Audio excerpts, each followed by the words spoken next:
Welcome to Fiction Audiobooks. If you enjoy the content, like and subscribing would be greatly appreciated.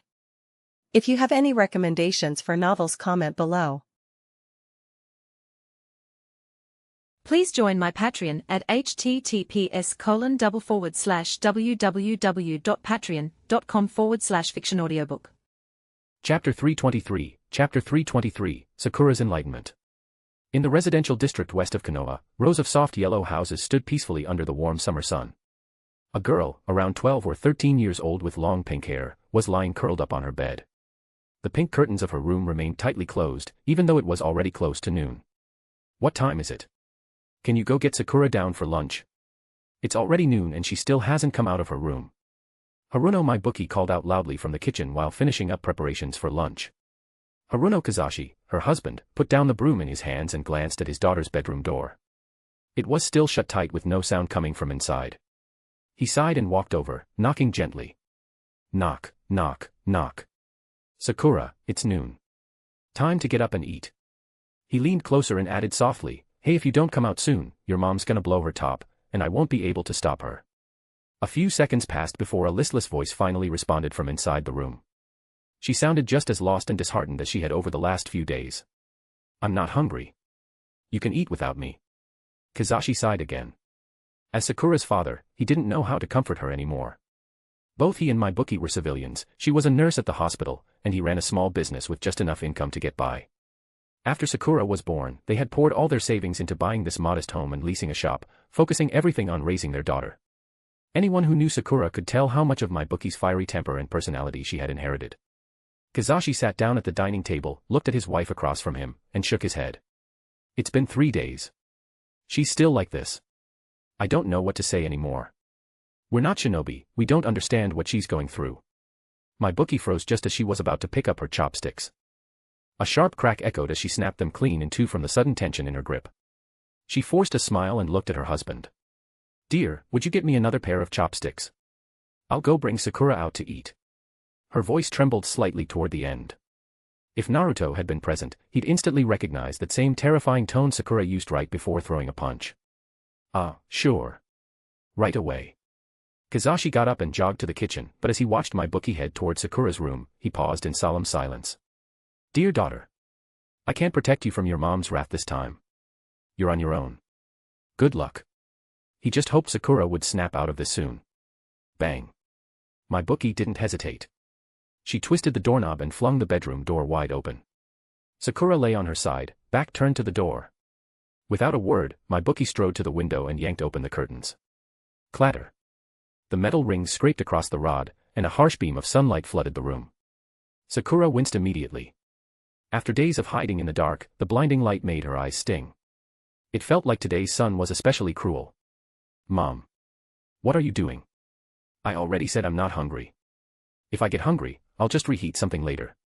Her voice was impatient and edged with frustration as she yanked the blanket over her head again. My-bookie's patience snapped. She grabbed the edge of the blanket and ripped it away, then seized Sakura's wrist and hauled her upright on the bed. "What's wrong with you? So you failed the Chunin exams. That's no reason to lock yourself in this room for days. You haven't seen Naruto or Sasuke, you haven't trained, you're just lying here like you've given up on life. What's there to cry about?" Everything my-bookie had held back for the past 3 days poured out in a single furious outburst. But every word struck Sakura like a kunai to the chest. The humiliation and pain of her failure carved deeply into her pride. All her perfect grades at the academy, they meant nothing when faced with the overwhelming strength of real shinobi. She had worked so hard, reviewing scrolls late into the night, memorizing tactics, practicing kunai throwing before anyone else arrived at school. And yet, it still wasn't enough. Not against Naruto. Not against Sasuke. Not even against Ino. Her childhood friend, her rival, had gotten stronger too.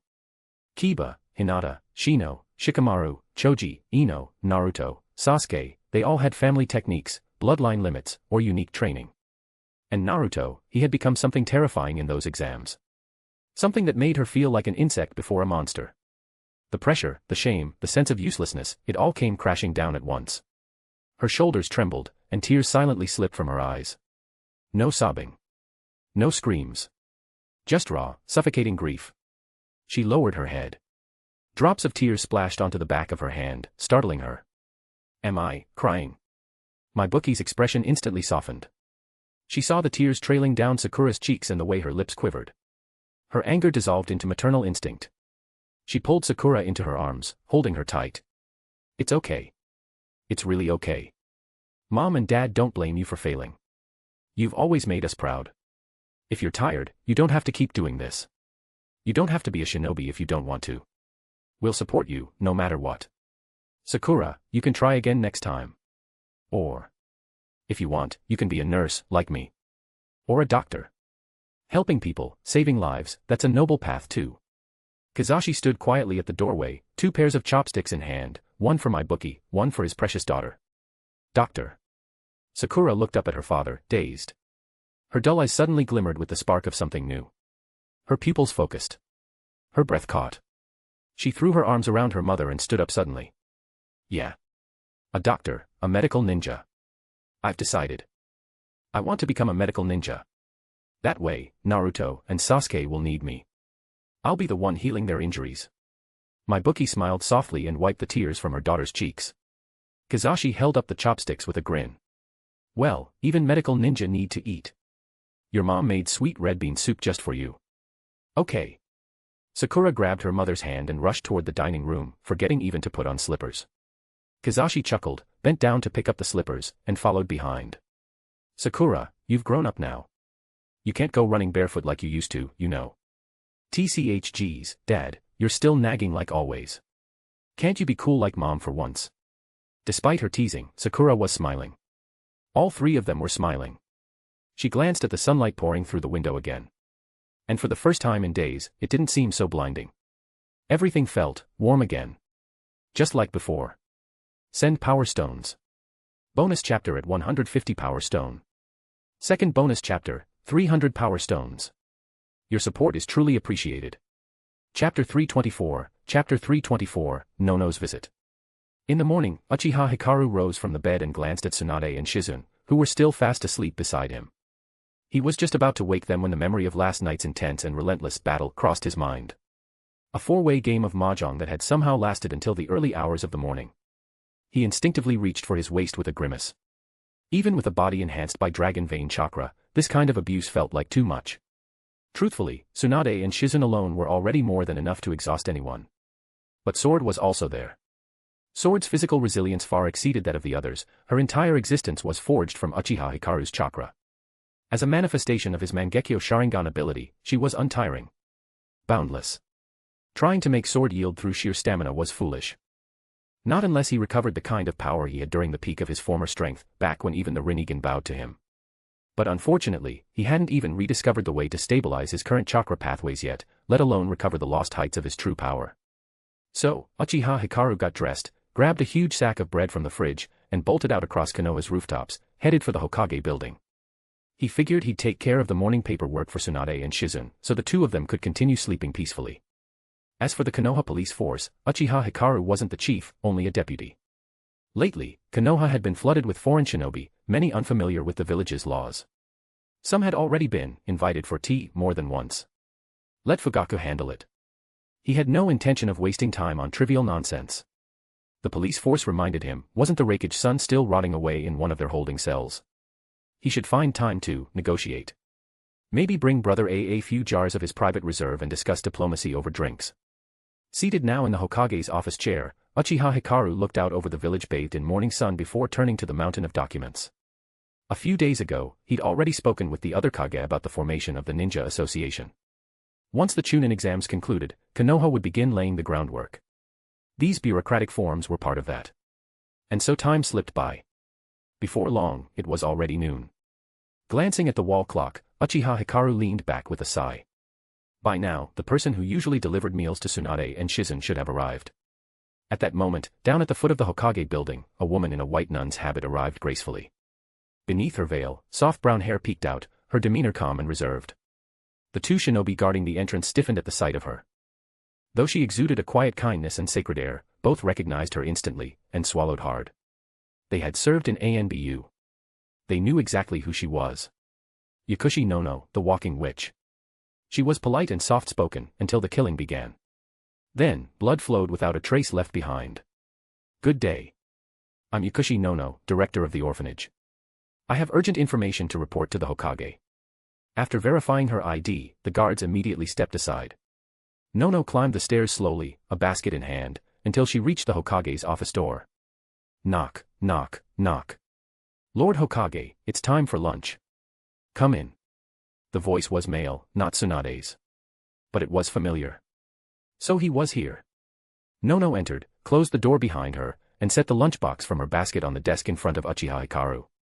It's been a while, Assistant Sama, she said with a faint smile. Handling Godame-sama's documents today. It was a casual question. But Hikaru looked up at her and asked in return, then let me ask you, why is the orphanage director delivering food today? Nono smiled softly and met his gaze. Well, funding's been tight lately. After that last attack, we took in another 42 war orphans. We're running out of space, kids are sleeping on mats, crammed together. I'd like to expand the yard. And buy some basic essentials for them. Uchiha Hikaru didn't respond at once. He thought for a moment, then pulled out a blank form, picked up a pen, and began writing. A few minutes later, he pressed the Hokage's seal onto the page and handed it to her. Here. Use it to get what the kids need. Books, toys, whatever gives them a shred of normalcy. They've already lost their parents to war. The least the village can do is make sure they're not robbed of their childhood too. His voice was calm, but the weight in it was unmistakable. This was war. Peace was still a long way off. Even then, tragedy would never vanish, it was part of being human. They couldn't stop it, only soften its blow. Nono looked at the slip in her hand. 30 million ryo. She blinked. In the past, the entire orphanage's annual budget was only a few million. This was 10 times that. She could sense no falsehood in his words either. No pretense. Just quiet, heavy sincerity. She turned and walked to the door. But before she stepped out, she paused, looked back over her shoulder, and smiled warmly. Lord Hikaru, a lot of the kids at the orphanage still talk about you. They really like you. If you ever have time, come see them. You haven't visited in a while. Then she stepped into the stairwell. The soft tapping of her nun's heels echoed gently with each step down, and her mood lightened just a little. Yes. It was exactly as the rumors said. Assistant Sama and Tsunade-sama, and even the Hokage's secretary, he had all their scents on him. But she didn't really mind. At first, she hadn't thought much of Uchiha Hikaru. Even after accepting the glasses he gave her, she knew her place, knew how to control her emotions. But age wears down resolve. And ever since his last visit, the children had taken to saying the most ridiculous things. Dean Nono is our mom, so Assistant Sama must be our dad. No matter how many times she scolded them, the words echoed in her head more and more often. The men who pulled the orphanage out of the fire, and reached out to her when she was buried in the shadows of Root. Even someone like her, so trained to be cold and rational, could only suppress her heart for so long. After all, she was still human. Send Power Stones. Bonus chapter at 150 Power Stone. Second bonus chapter, 300 Power Stones. Your support is truly appreciated. Chapter 325, Snap, Brother.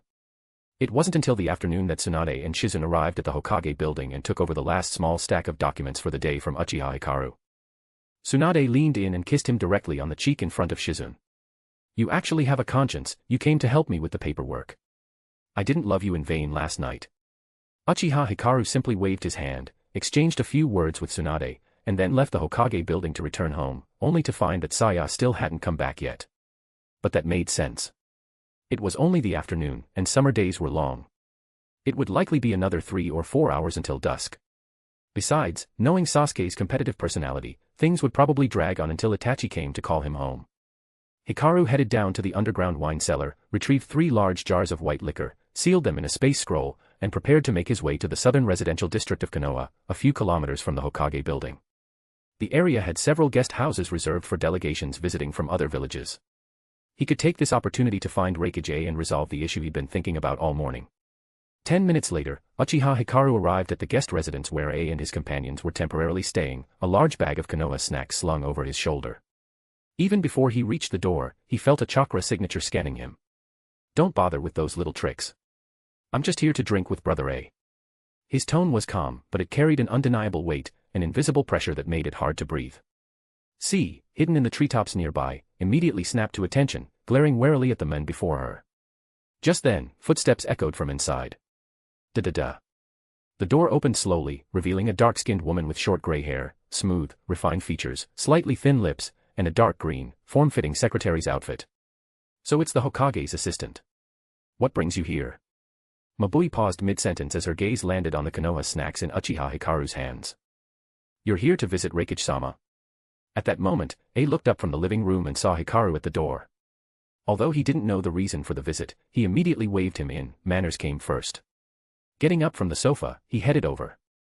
Mabui promptly took the items from Hikaru's hands and greeted him with a polite smile. Please come in, Lord Hikaru. I'll handle these. It's nearly dinner anyway. I'll go prepare something for you and Reikage-sama. With that, she carried everything into the kitchen. Reikage threw an arm over Uchiha Hikaru's shoulders without hesitation, treating him like an old comrade. He glanced back towards C outside and gave her a subtle signal. C immediately understood and retreated back to her perch, resuming her quiet surveillance like nothing had happened. Brother A, where's your other half? Uchiha Hikaru was curious. The two brothers, A and B, were normally inseparable. It was odd for Killer B not to be present. A laughed and grumbled. He's probably still in Konoha Square. Ever since he got here, he's been obsessed with those old folks who gather in the plaza to sing and dance. Said he wanted to join in the fun. After we wrapped up that mess with the Akatsuki and the Ninja Association a few days ago, today's his first real break. So of course he ran off to join them. He'll probably be back later, after the old folks pack it in. Immediately, a vivid scene played in Uchiha Hikaru's head, Killer B standing in the center of the square, boombox in hand, passionately leading a group of uncles and aunties in a synchronized dance routine, possibly waving around his octopus tails and a giant folding fan. No. Nope. Too vivid. He shook his head, forcibly driving the image out of his mind. I see, well, that's B for you. Only someone who truly loves life can become a perfect Jinchuriki. A felt a swell of pride in his chest. After all, B was the brother he'd personally chosen. Hearing Uchiha Hikaru, the man known throughout the world as the one who had defeated the modern-day Shura, praise B, well, it was basically a compliment to A's own judgment. Ha ha ha. You're giving me too much credit. Still, a small concern crept into A's mind. When they returned to the hidden cloud, would B bring the square dancing obsession back with him? The idea of those passionate old fogies starting a dance troupe in the middle of the village square, it gave him a headache. He couldn't understand the appeal of all that singing and rapping, but unfortunately, plenty of people in the village loved it. Brother Hikaru, you brought snacks today, don't tell me you came here just to drink with me. A's eyes gleamed with anticipation, and he suddenly remembered that wild night 3 years ago when he and Hikaru drank until they could barely stand. He'd been dreaming about the taste of that liquor for 3 whole years. No matter how many Thunder Country brews he tried, nothing compared to that silky burn, that sauce-like aroma. Uchiha Hikaru didn't respond with words. He simply pulled a space scroll from his ninja pouch and tossed it into A's hands. You think I'd visit my brother without good wine? They exchanged grins as A eagerly unsealed the scroll. Bang. Bang. Bang. 3 clouds of smoke burst from the scroll, revealing 3 massive, dark brown clay jars on the floor. Each stood a full meter tall. Even someone as large as A could barely wrap his arms around the rim of one. Brother Hikaru. You shouldn't be so generous, it's too much. A laughed heartily, but without hesitation, he put 2 of the jars back into the scroll. I'm bringing these 2 back home with me. Today, we brothers will finish this one together, sound good? Uchiha Hikaru cooperated smoothly. He removed his dark blue flak jacket and tossed it over a nearby chair. Underneath was a black, sleeveless combat vest reinforced with chakra metal mesh, resistant to blade cuts, though it was mostly symbolic now. There weren't many people left who could injure him. Of course. Just like last time, whoever collapses first is the grandson. No chakra tricks, either. We agreed. A tossed his white Reikage cloak onto another chair, excitedly pulling the red cloth seal off the jar and removing the porcelain lid. Immediately, a rich, intoxicating aroma filled the room. The potent scent rushed into his nostrils and seemed to ignite every capillary. It was overwhelming, smoky, floral, fruity, and with a light sweetness of grain lingering underneath. Delicious. Absolutely divine. It smelled even better than the wine they'd shared 3 years ago. This had to be even stronger. Uchiha Hikaru watched her breathe in the scent with a dazed expression and smiled to himself. He picked up 2 large cups and placed one in front of his companion. Clink. Brother, shall we? Let's fix this. Send power stones.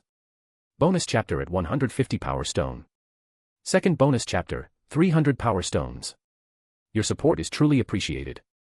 Chapter 326, Question, who is the #1 nanny in the ninja world. AI skillfully grabbed 2 large cups, each holding around 300 to 400 milliliters, dipped them directly into the wine jar, filled them up, and pushed one gently in front of Uchiha Hikaru. He moved with such precision, it looked like he was afraid even a single drop might spill. Uchiha Hikaru took the offered cup and held it steadily. Without needing to exchange a word, the two clinked glasses in perfect unison. Clink. A crisp, resonant sound rang out as the cups met. Cheers, big brother, let's go. Let's go. At the same time, they lifted their glasses, tilted their heads back, and downed the wine in one smooth gulp. Gulp, gulp, gulp.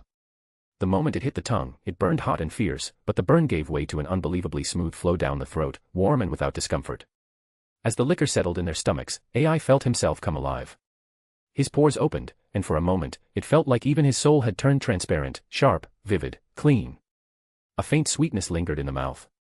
The fragrance of aged wine. Damn, that's good, AI exhaled in satisfaction.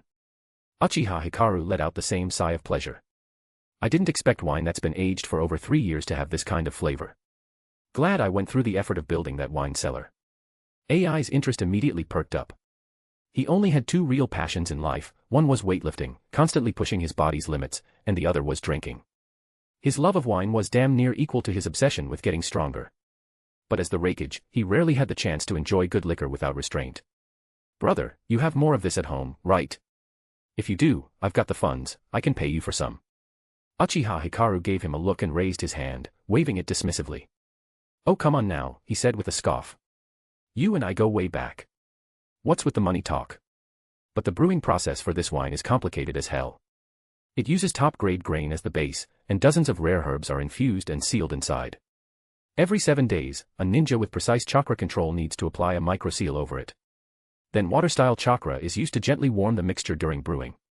For the last 3 years, Kisame has been the one helping me keep the temperature and chakra seals steady. There were only ever 10 jars made. If we weren't brothers, there's no way I would have brought 3 of them here. AI's eyes widened. The value of these jars had just skyrocketed in his mind. Kisame, one of the former 7 ninja swordsmen of the Hidden Mist, was famous for his chakra control and monstrous reserves. In a place like Konoha, where monsters like that roamed freely, it was almost normal. But in Kumogakure, if they had someone like him, they'd definitely keep him chained to the village just for something like this. No wonder this stuff hits so damn hard. I won't say another word, come on, brother, drink. With that, the two poured another round and downed it like it was water. Meanwhile, Mabui had just finished heating up the snacks Uchiha Hikaru brought. She neatly plated them, then walked over and placed them on the table. Lord Hikaru, Raikage-sama, please enjoy these while you drink. I'll start preparing some lightning country specialties for you next. She smiled warmly at Hikaru, bowed slightly, and returned to the kitchen. Now that they had food, Hikaru didn't even need to say anything. AI was already dragging him into another toast. They drank like brothers, ate grilled skewers, and chatted until the sky outside dimmed into twilight. Just then, the door slammed open. Killer Bee burst into the room, trailed by his student Omoi and his teammates Samui and Darui. The moment he stepped inside, Killer Bee caught a whiff of the wine's rich aroma. Then he saw his older brother AI and Uchiha Hikaru seated at the table, a massive dark brown wine jar beside them, surrounded by plates of food and empty cups. Yo, bro. You're drinking with Hikaru and didn't call me. Feel my wrath, Thunder Blade. He raised his right arm, chakra flaring. Lightning surged across the surface of his skin, crackling around his bulging muscles as he charged forward. But AI was ready. He raised his own arm, matching B's movement. Blue arcs of lightning danced up both their arms as they slammed together, elbows hooked, forearms clashing like battle axes. Uchiha Hikaru moved instantly, pulling the wine jar away from the impact zone and saving the sacred liquor from a violent end. Boom. Crackle, snap, ZZT. Sparks burst out from their clash. Both men snarled, muscles flexed, veins bulging, neither willing to back down. Big bro, you went drinking without me, that's betrayal. Don't talk nonsense. I'm your big brother, I can drink when I want. And weren't you off doing your damn square dancing? What, didn't get enough clapping in rhythm with grannies? I think someone's been itching for a spar. Their arms trembled with the force of their clash, neither one giving an inch. Uchiha Hikaru calmly dipped a fresh cup of wine, extended it backward without turning around. Why are you all just standing there? He asked lazily. Everyone gets a share. Drink. Omoi blinked, lollipop still in his mouth, staring at the offered cup like it might explode. Why would Lord Hikaru, the Hokage's assistant, offer wine to a genin like me? There's gotta be a catch. A genjutsu. A test. A poison test. Maybe he wants to see if I'm loyal. But if I refuse, would that be disrespectful? What should I do? Drink. Not drink. Think fast, Omoi. Before he could decide, Samui rolled her eyes and stepped forward. TCH. You overthink everything. That's why you're so lame, she said flatly. If you don't want it, I'll take it. She strode past him, took the wine glass from Hikaru, and downed it in one go, or tried to. The moment the liquor touched her tongue, her eyes widened. Damn, that's strong. But she was Samui, known for being cool, calm, and unflappable. Even as her cheeks turned pink and her throat burned, she forced herself to drink it all slowly and with as much composure as she could fake. After a full 10 seconds, she finally finished and thumped the cup down on the table. Her usually flawless expression was now tinged with a drunken flush. Her cool blue eyes were slightly unfocused, and her voice had softened just a touch, even if she tried to keep her usual tone. Good wine. This is very high quality. And with that, she wobbled slightly and plopped down into the chair beside Uchiha Hikaru, her shoulder leaning gently against his armored vest. Hikaru's gaze drifted, instinctively, unavoidably, downward. His eyes paused. And trembled. Those weren't just curves. Those were terrain features. Damn near summons. Degree. No wonder she's the top medic and support kunoichi in the ninja world, that's just unfair. Send power stones. Bonus chapter at 150 power stone. Second bonus chapter, 300 power stones. Your support is truly appreciated. Chapter 327, who will be the first to fall? Killer Bee, still locked in a stalemate with his older brother AI, was momentarily distracted by the noise behind him. Damn it. I want a drink too. Omoi, you coward, you loser. Damn it. AI, a battle-hardened warrior, immediately caught the slip. Over the years, he'd sparred with Killer Bee more times than he could count, he knew all of Bee's movements like the back of his hand. Bee. You dare lose focus mid-fight? You looking down on me, your big brother. Take this. My loving fist of brotherhood. In a flash, AI shifted his weight and pushed Killer Bee's right arm aside, bringing his iron fist crashing down onto his younger brother's forehead. Thunk. The moment his fist connected, AI let out a long breath of satisfaction. Hell yeah, that felt good. Killer Bee took the hit full force and collapsed to the floor in a daze. For a second, he thought someone had gone flying. Huh? Did bro just take off into the sky? Oh, wait. No. I'm the one who fell. AI grabbed Killer Bee, hauled him up by the collar, and dumped him onto the seat next to him. Still dazed, Bee couldn't react as his brother scooped a full cup of wine and shoved it toward him. Killer Bee instinctively clenched his jaw, trying to resist. Hold still, you bastard.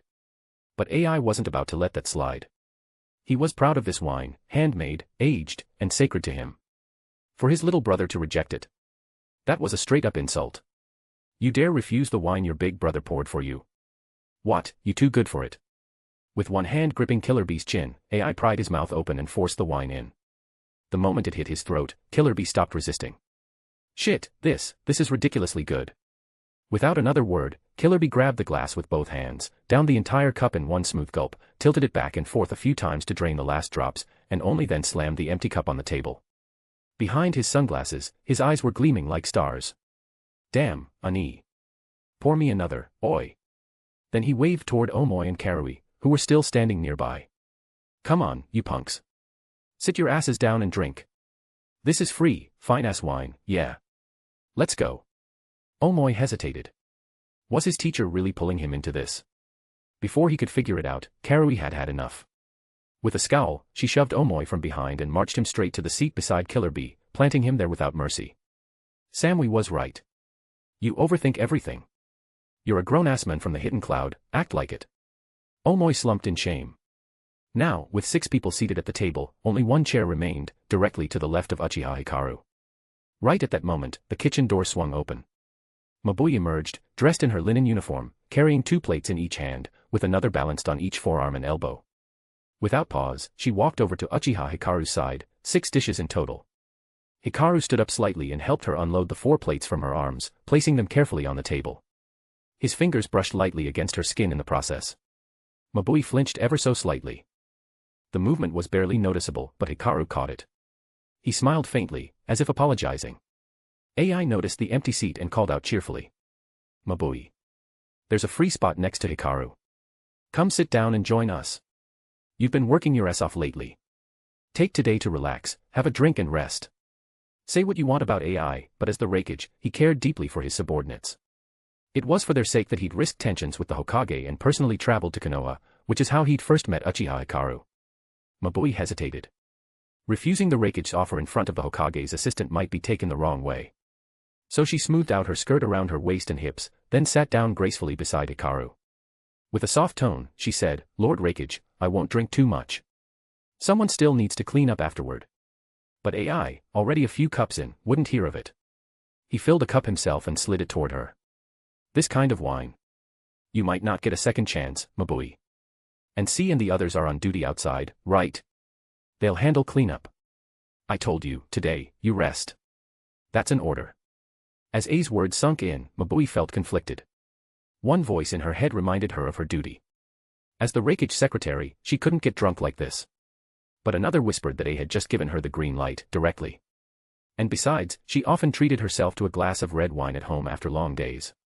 So, why not? She raised the wine glass slowly. First, she took in its aroma, a rich blend of grains, subtle florals, and fruit notes she couldn't quite name.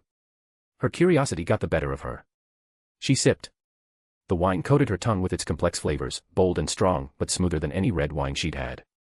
The bite was sharper, the body deeper. And the alcohol? Much stronger. She raised her hand to her mouth and coughed twice, trying to mask the reaction. To recover, she leaned toward Uchiha Hikaru, pointing at the dishes on the table to change the subject. "This one's cold mixed beef. In the land of lightning, we usually eat it rare, but I had it cooked medium rare for your taste, Lord Hikaru. This over here is thunderleaf, it has a very unique flavor. A bit pungent and fishy. People either love it or hate it." She kept introducing each dish. Hikaru tried them all. The beef was tender, flavorful, definitely something he could get used to. As for the thunderleaf, it reminded him of something from his childhood. On the outside, it resembled earth, though the texture was different. Still, the taste. Strangely familiar. He gave it a try, curious. It wasn't terrible, but not amazing either. Just, interesting. Definitely an acquired taste. Between thunderleaf and the leafy green vegetable served after it, something similar to coriander, Hikaru found himself preferring the latter, especially the root. The aroma brought back memories he didn't even know he had. Like coriander and thunderleaf, it was one of those things, some people loved it, others despised it. Uchiha Hikaru? He liked it. Degree. Send power stones. Bonus chapter at 150 power stone. Second bonus chapter, 300 power stones. Your support is truly appreciated. Chapter 328, Drinking and Talking About Fame.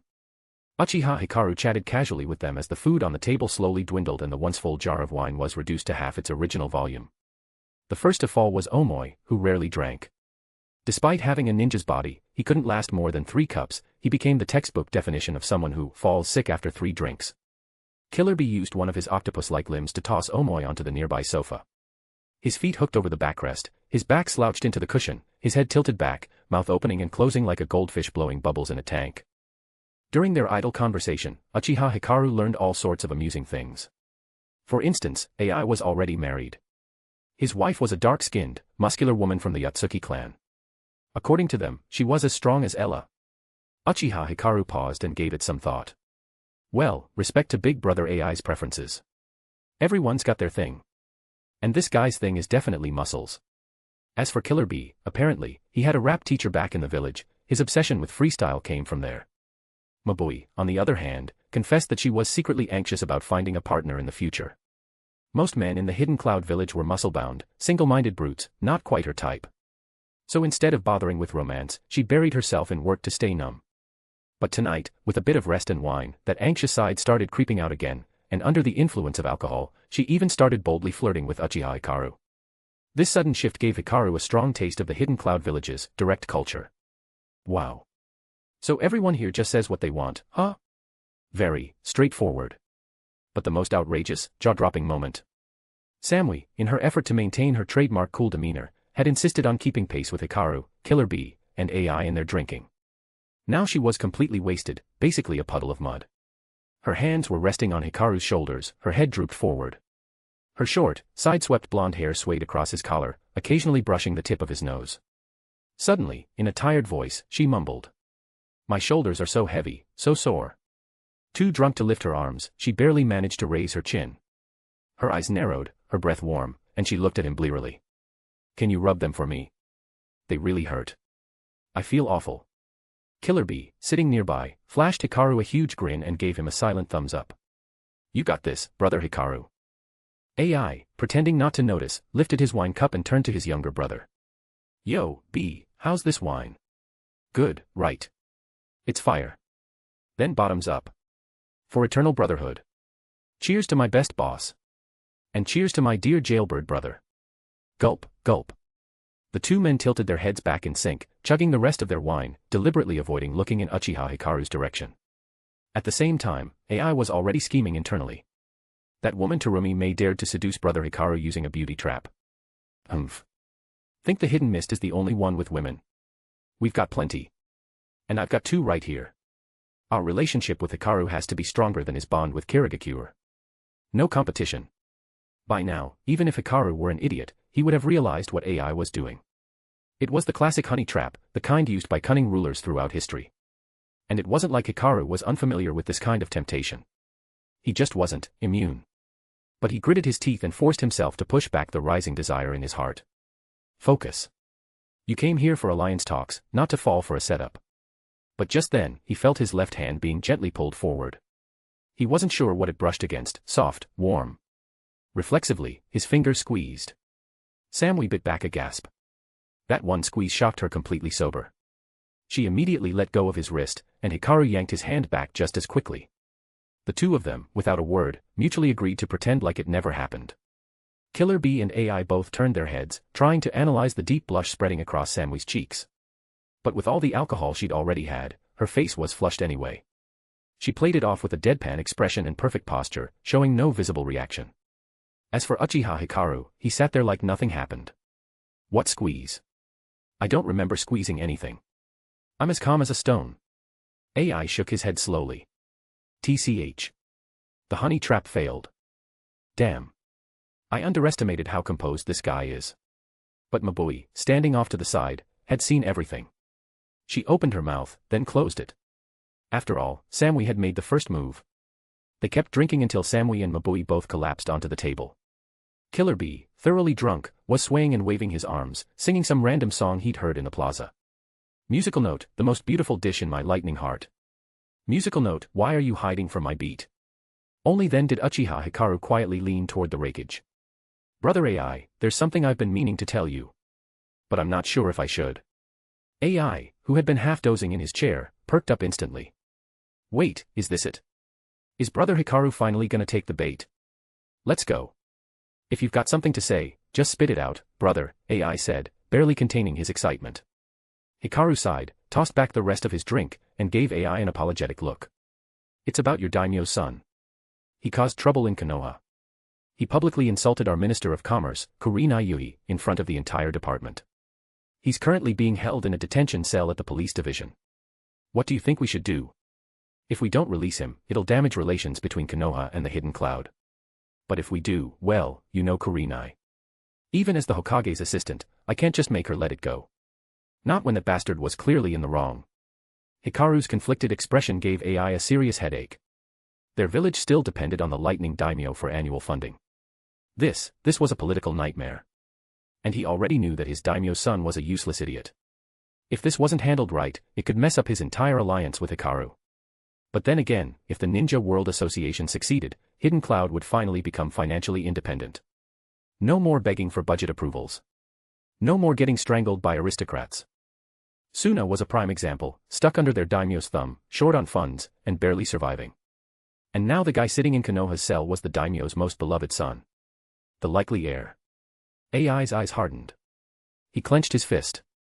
Brother Hikaru, how could I ever make things hard for you? Do what you think is right. Even if you destroy him, I'll handle the fallout.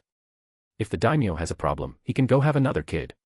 What good is a spoiled son who can't shut his damn mouth?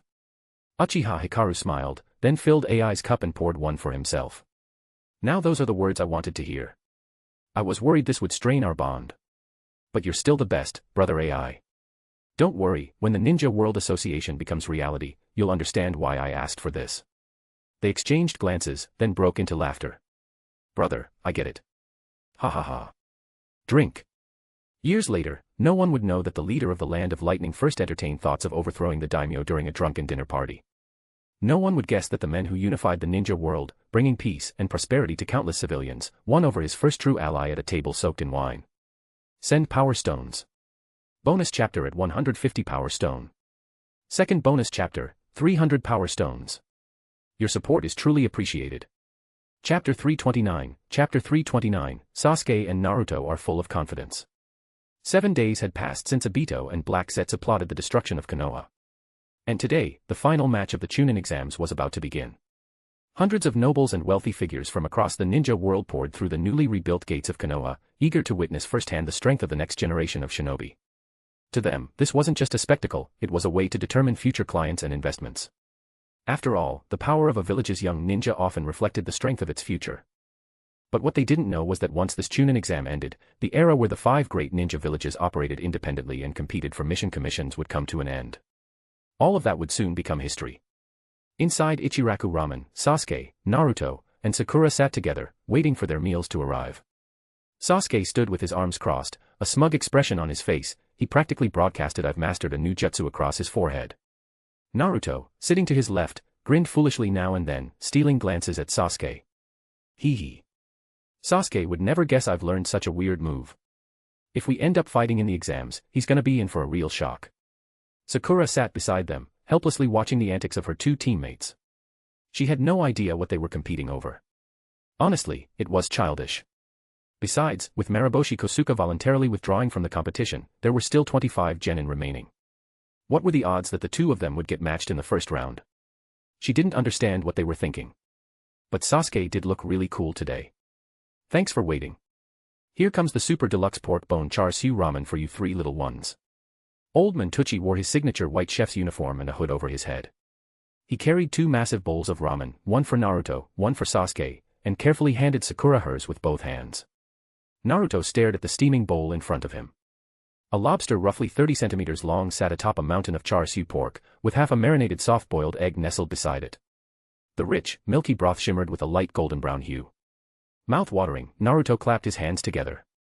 Itadakimasu. He broke apart his chopsticks, grabbed a slice of pork, and popped it into his mouth. A moment later, he slurped the noodles, then drank a spoonful of the soup. And instantly, he felt reborn.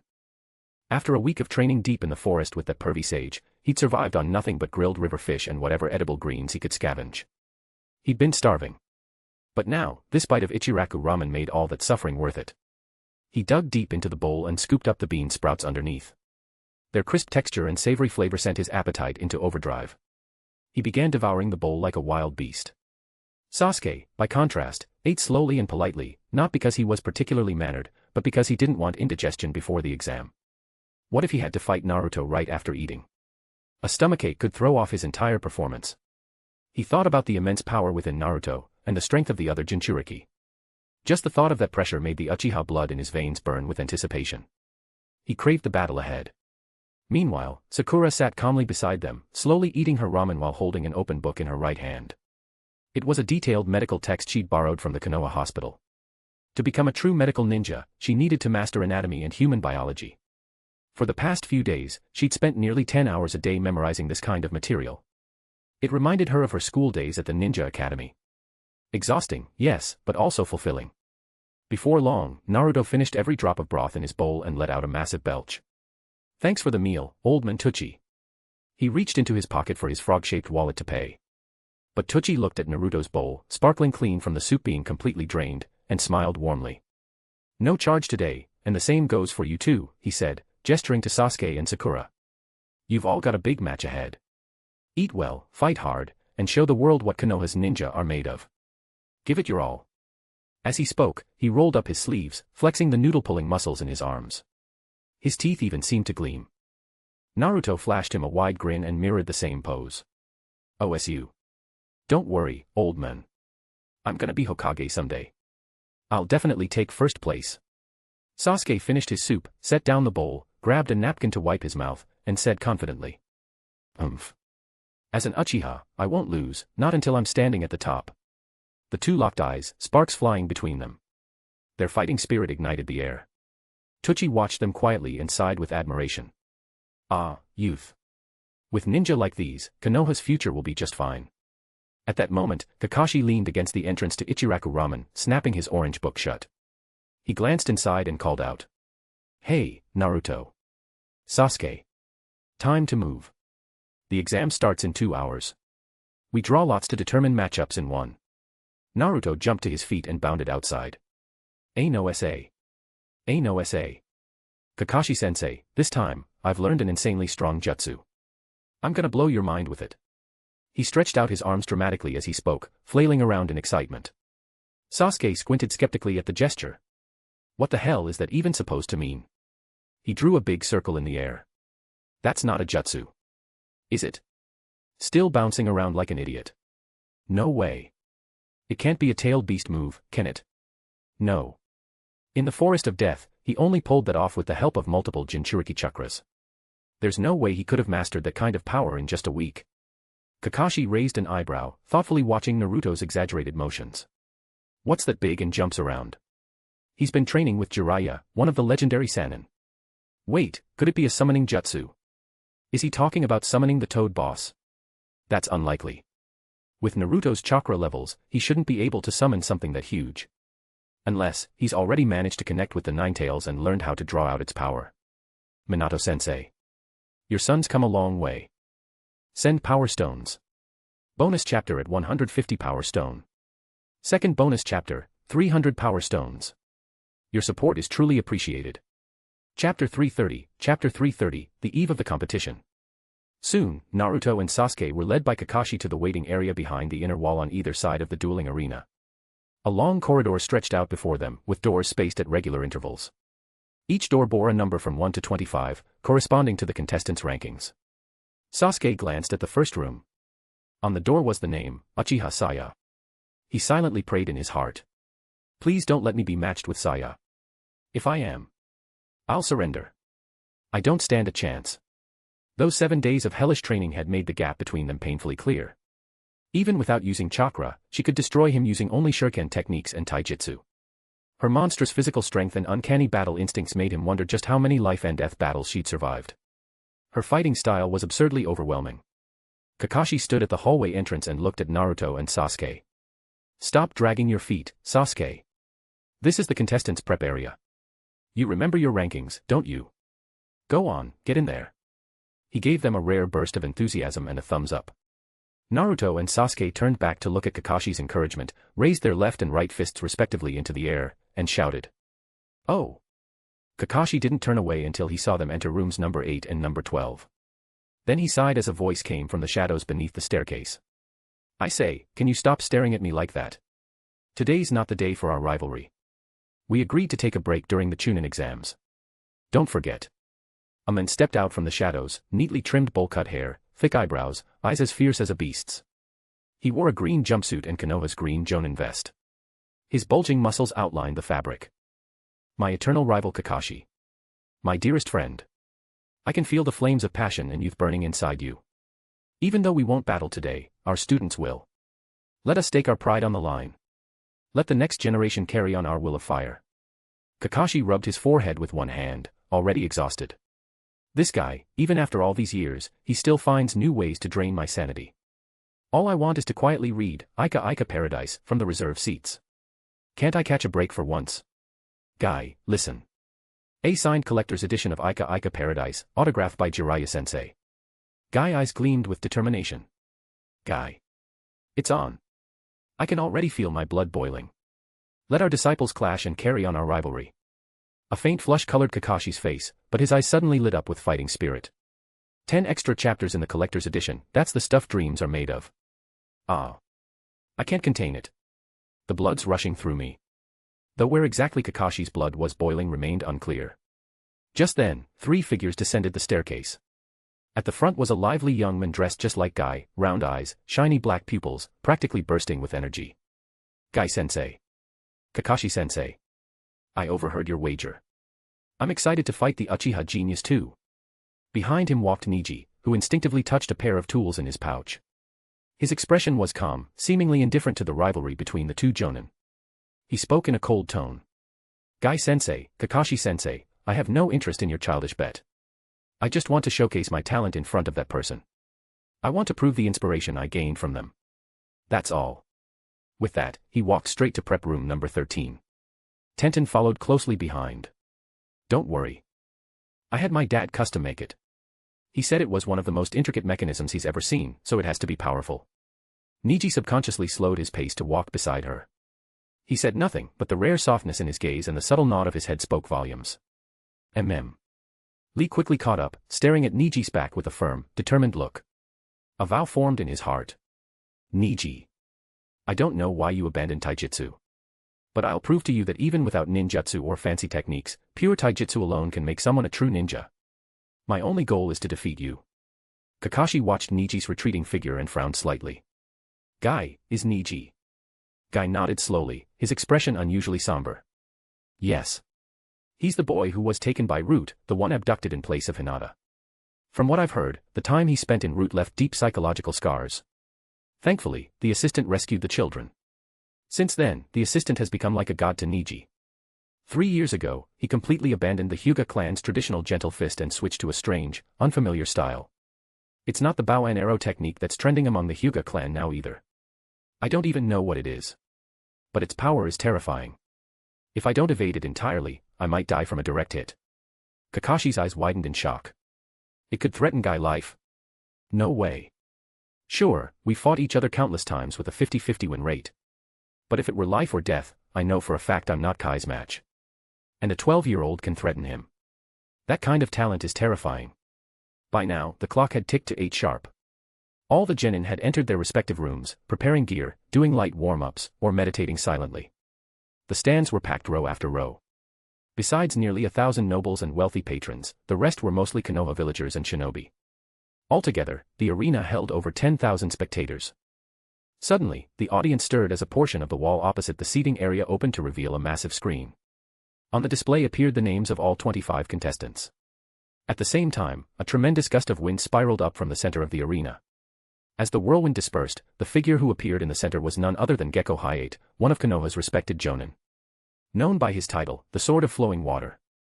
The final round of the Chunin exams, matchups will now be announced. Random selection, begin. Send Power Stones. Bonus chapter at 150 Power Stone. Second bonus chapter, 300 Power Stones. Your support is truly appreciated. Chapter 331, Chapter 331, How Dare You? Following Hayate's announcement, the rankings of the 25 genin appeared on the massive screen above the arena, then suddenly distorted into a blur of characters and began to shuffle randomly. Every ninja in their respective prep rooms, except Uchiha Saya, stared at the screen with a quiet tension, muttering the same silent prayer. "Please don't let me fight her." After more than 10 seconds, 12 matchups appeared on the screen. The only person lucky enough to receive a bye was a ninja most had overlooked, Tenten. Tenten blinked in disbelief, then pinched her own cheek. Ow. It hurt. She wasn't dreaming. She really got a bye. She immediately rolled across the prep room sofa in delight, flopping down with a satisfied smile on her face. Her legs kicked back and forth in the air with giddy excitement. See? Mom was right.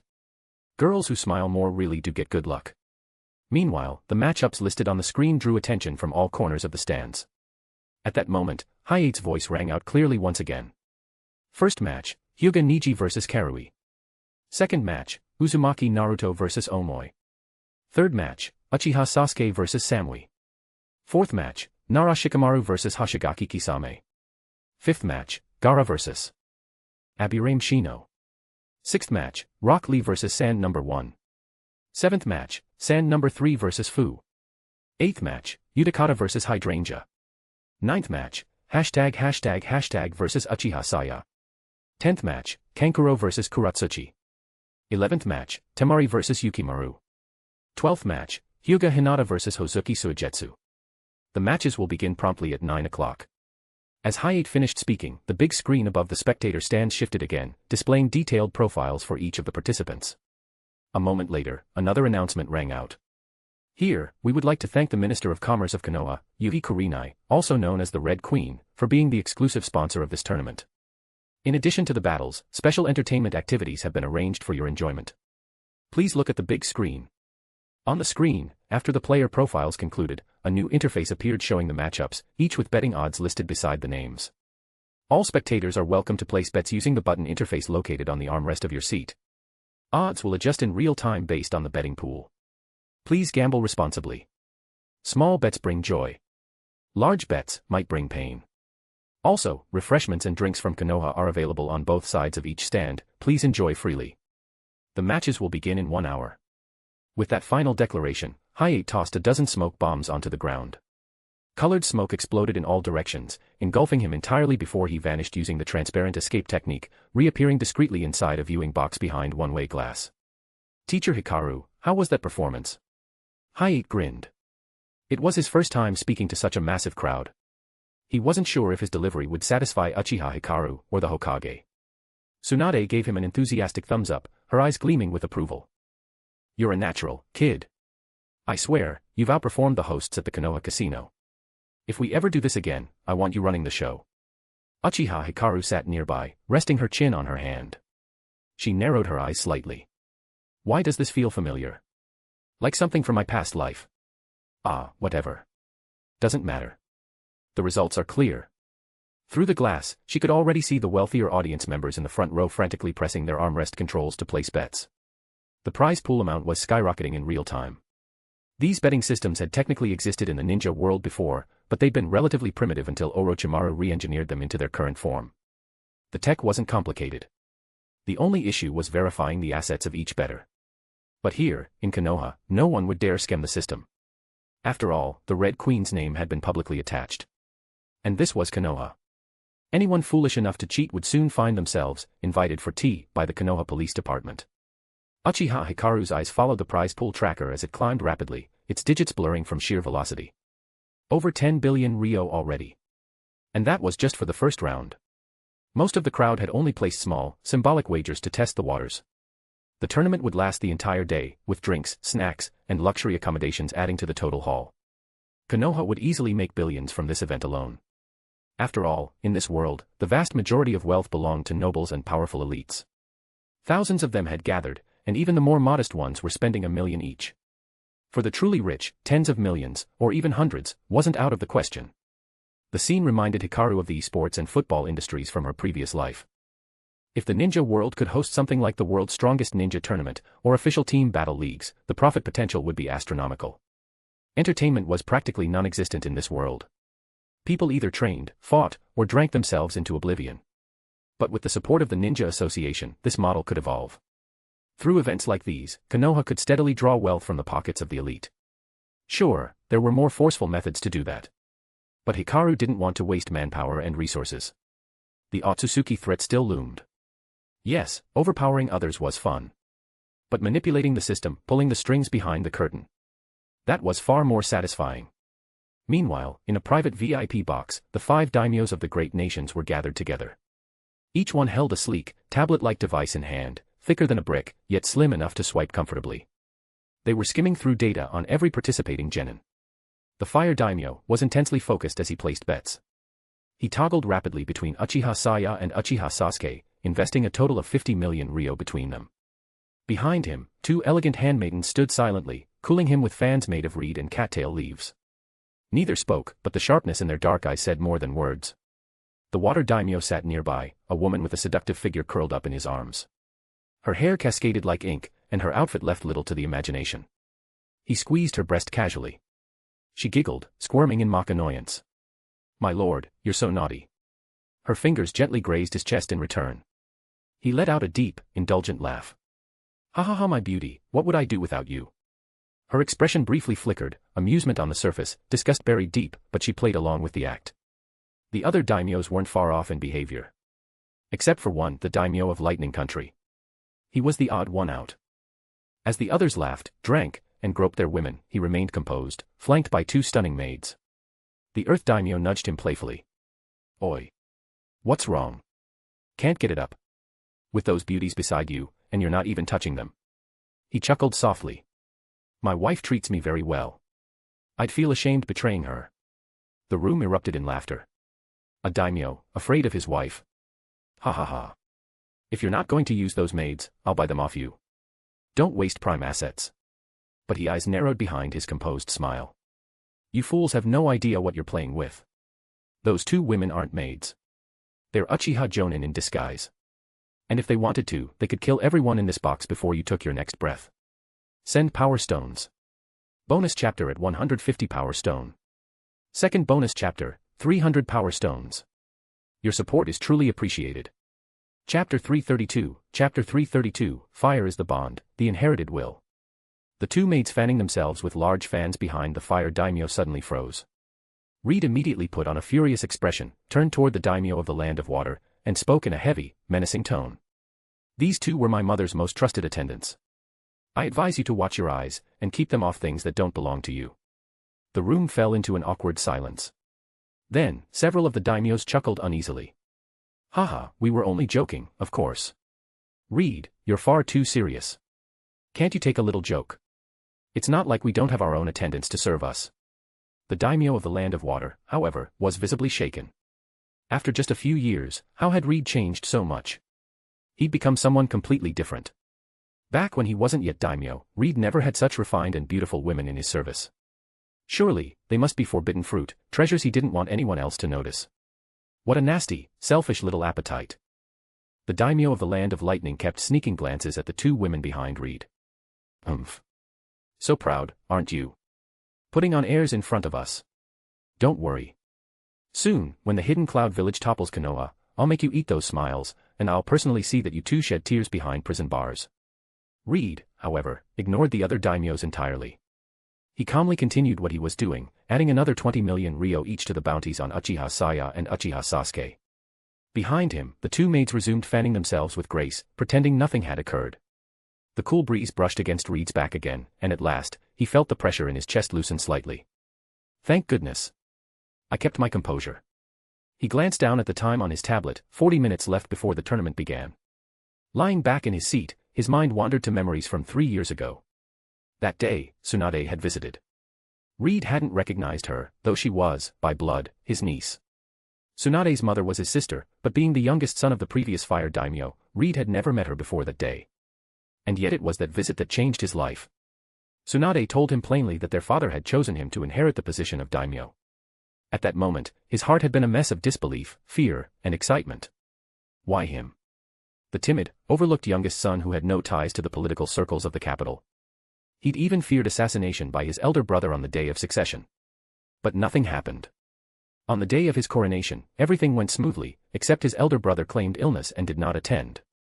When he returned to the estate afterward, Reed discovered his brother had been quietly imprisoned in the basement. In the days that followed, the once defiant ministers fell in line, and those who didn't, simply disappeared, their seats filled by sons or distant relatives. It was then that Reed realized his father had arranged everything. Tsunade and a Konoha ninja named Uchiha Hikaru had helped him purge the court and secure his position. Only after his father's passing did Reed find the letter tucked inside the old man's desk drawer. He opened it, full of unease. Reed, if you are reading this, then I have already returned to the Pure Land. My life was filled with blood and betrayal. Of the 7 siblings in our generation, I fought through deception and rivalry to survive and claim the seat. It is a cruel tradition, thousands of years old, where those who fail to seize power are destroyed. I loathed it. That's why I allied with Hashirama to found the current system, a balance between ninja and daimyo, to bring lasting peace to the land of fire. Your eldest brother schemed with ministers to exploit the people. Your second brother wasted himself on women and luxury. But you, despite your timid nature, you genuinely care for our citizens. You remind me of myself, back when I still dreamed of peace. I shaped a safer world for you to grow in, and perhaps that softened your will. But I hope, no, I believe, you will grow stronger. Follow Tsunade and Uchiha Hikaru. I saw our lost dream alive again in them. Remember, a true daimyo is recognized by the people, not by blood alone. I won't live to see the peace we envisioned, but I hope you will. Witness the world I dreamed of for me. Reed had stayed in his father's study the entire night, staring at the desk, the walls, the very space his father had once occupied. It wasn't just a position, it was a legacy. A dream. From that day on, Reed devoted himself to the people of the land of fire. Every letter from Tsunade was read and reread. And his efforts bore fruit. The citizens now enjoyed delicacies like deep-sea fish, once rare inland. Trade flowed across the seas, and even commoners could afford boat trips to the land of water. Konoha helped build schools, factories, even irrigation systems with the aid of ninja. For the first time, many families could dream of better futures. Fire was the bond. He had fulfilled his father's wishes. And he truly believed this peace would last, passed from generation to generation. Until a week ago, when he received another letter, this one thicker than usual. It wasn't from Tsunade. It was from Uchiha Hikaru. Inside was a bold, expansive plan, one that would shake the entire world order. It requested his support, his resources, and his belief. It had taken Reed several hours to finish reading. The very next morning, he issued construction orders across the Fire Nation. The new structures all shared one name, Ninja Association. Just then, the voice of Hayate Gekko echoed across the arena, dragging him back to the present. The first match is about to begin. Will Hyuga Niji of Konoha and Karui of the Hidden Cloud please take the stage? Reed turned his gaze to the arena, eyes falling on the white-shirted, black-shorted boy with bandaged limbs. He whispered to himself, eyes full of anticipation. Let's see how far the new generation of Konoha has come. Send Power Stones. Bonus chapter at 150 Power Stone. Second bonus chapter, 300 Power Stones. Your support is truly appreciated. Chapter 333, Chapter 333, Hyuga Niji vs. Karui. As soon as Niji and Karui stepped onto the stage, a hush fell over the entire arena. Some held their breath in nervous anticipation. Others watched with bated excitement. For many, this match was more than a spectacle, it was a gamble, literally. Wagers had been placed the moment the lineup was announced. After all, among the competitors stood a shinobi from the famed Hyuga clan of Konoha. Big bro, did you bet yet? Of course. I put down 100,000 Ryo on Hyuga Niji. The Hyuga clan's strength is the pride of Konoha, you'll see. TCH, what's so special about a Konoha noble family? Karui's one of the most promising ninja in our village. Yeah, everyone's a genius until they get slapped with reality. Niji graduated top of his class 2 years ago. I'm not worried. Down in the audience, a merchant from Konoha argued with a dignitary from the land of lightning, their voices tense with patriotic pride. In the center of the arena, Gekko Hayate stood between the two fighters. His hand raised, he began reciting the rules. If either side is forced out of the ring, loses the ability to continue fighting, falls unconscious, or forfeits, the match is over and the other is declared the winner. Additionally, if I determine that one's life is in danger and I intervene, that will also count as a loss. The match begins at the sound of the signal gun. Prepare yourselves. With a swish of his cloak, Hayate leapt out of the ring, leaving Niji and Karui standing face to face. Both raised a single hand in the traditional ninja salute. Hyuga Niji of Konoha. Please guide me, Niji said calmly. Karui of Kumogaku. Likewise, she replied. The signal gun fired with a thunderous bang, echoing across the arena, and just like that, the match began. Karui wasted no time. She drew her ninja blade and charged forward, chakra flaring around her. Niji instantly released a burst of chakra from the soles of his feet, sending himself skidding backward with calculated precision. Veins bulged at his temples. Byakugan. Through his heightened vision, he watched the flow of chakra pulsing through Karui's body, it surged toward her blade. Ninjutsu enhancement. Without hesitation, Niji pulled several shuriken from his pouch and flung them, not directly at Karui, but off to her upper right. Zing! Zing! Zing! Karui twisted her body, dodging expertly. But in the next instant, she realized her mistake. Shadow shuriken technique. From the shadows of the first set of shuriken, another volley had hidden itself, flying straight at her. Crafty bastard, Karui muttered, lips curling into a grin. But tricks like these won't beat me. With swift, practiced motion, she swung her sword, cutting through all the projectiles midair. Then, without missing a beat, she charged again. They say the Hyuga clan is untouchable in close combat. Let's see how your gentle fist really holds up. Niji's hand froze above his tool pouch. His brow furrowed. Gentle fist. He exhaled deeply and shifted his stance, left hand forward, right hand pulled back, knees slightly bent. The Hyuga clan's reputation isn't something to mock. It's been a while since I used this technique. I almost missed it. Karui narrowed her eyes. He wasn't moving. He wasn't even blinking. Too cocky. Are you underestimating me? She accelerated again, lightning chakra surged along her blade, energizing every cell in her body. The blade left a silver trail in the air, crackling with raw energy. Shadow Thunderfang. She vanished, a blur of motion, and reappeared right in front of Niji, blade slashing horizontally toward his ribs in a crackling arc. But Niji didn't panic. He saw it all. He whispered. The moment of weakness is now. Gentle fist technique, one strike. He twisted at the waist with fluid grace, his right hand pulled back just enough to slip under her attack. With a snap, his palm struck upward, right into the gap beneath Karui's ribs. Boom. A shockwave of chakra blasted through her body, blowing open her flak jacket at the point of impact. A flash of agony tore through her ribs, but Karui gritted her teeth and let loose her trump card. Lightning release, Thunder Blade. With a surge, the lightning chakra wrapped around her sword expanded outward, a desperate detonation aimed at Niji. Niji sensed danger. He flared his chakra defensively and leapt back, but arcs of electricity still grazed his chest. He winced, quickly striking several tenketsu points on his own chest to numb the residual pain.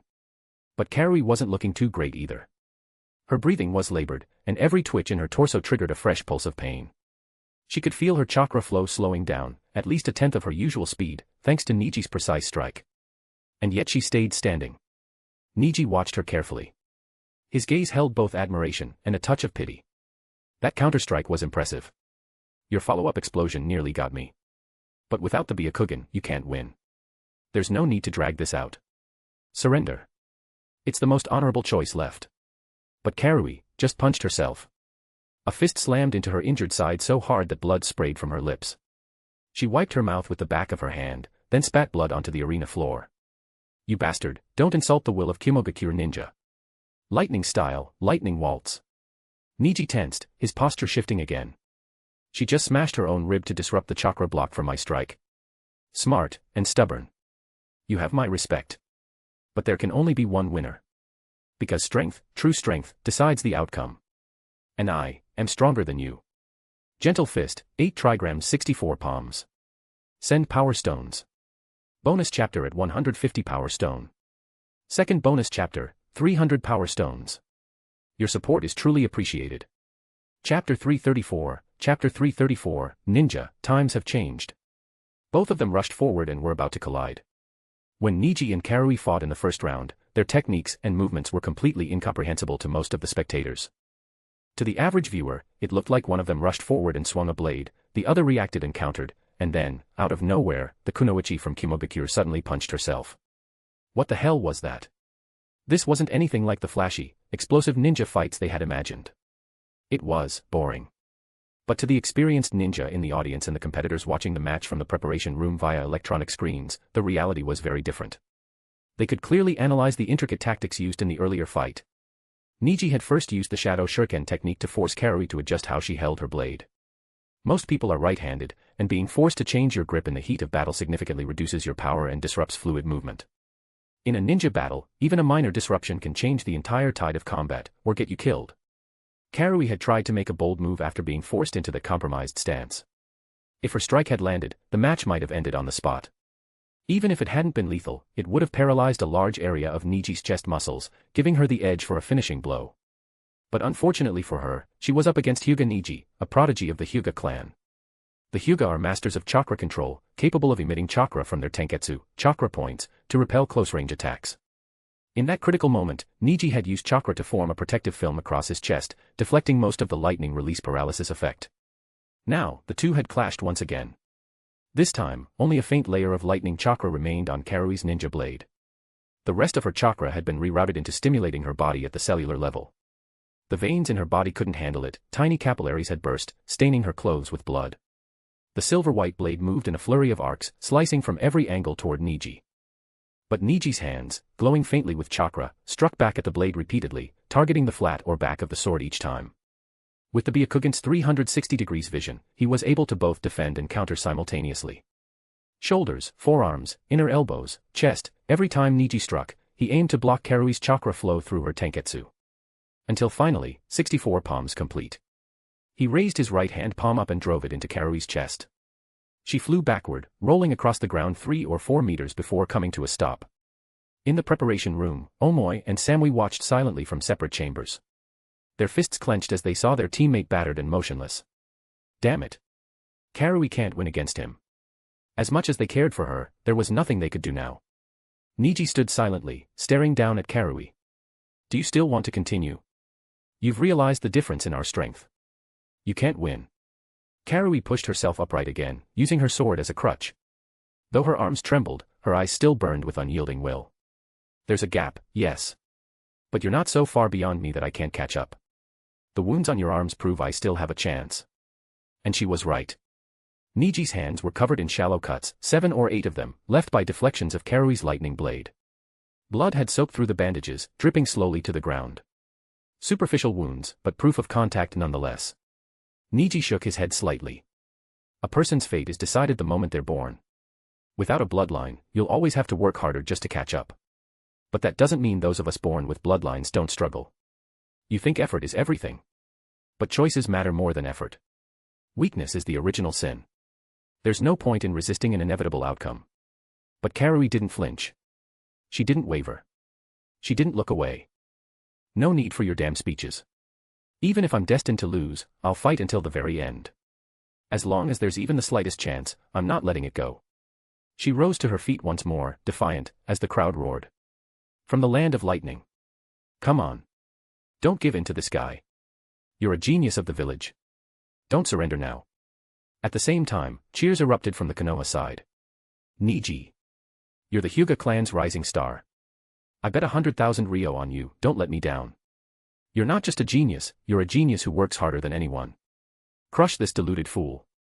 The roar of the Leaf side clearly overpowered the other, but Niji didn't smile or bask in the glory. He knew that all of this, all the applause, all the recognition, wasn't something he achieved alone. If he hadn't been rescued from the darkness by that man, if he hadn't been given another path to walk. That man. Uchiha Hikaru. And now, with the world watching, Niji would show what he'd forged in the past 3 years, techniques Hikaru-sama had pioneered for Konoha, tactics Niji had practiced day in and day out. This was the perfect time. From his tool pouch, he pulled out a scroll, unrolling it partially to reveal black sealing script. He placed his hand on the markings, poof, a puff of white smoke erupted. In his hand now was a strange-looking ninja tool, a pitch-black weapon, long and cylindrical, over 10 centimeters in width, with no obvious blade or edge. Karui looked at it, stunned. What the hell is that? You think you're gonna beat me with that thing? You're underestimating me. Lightning release.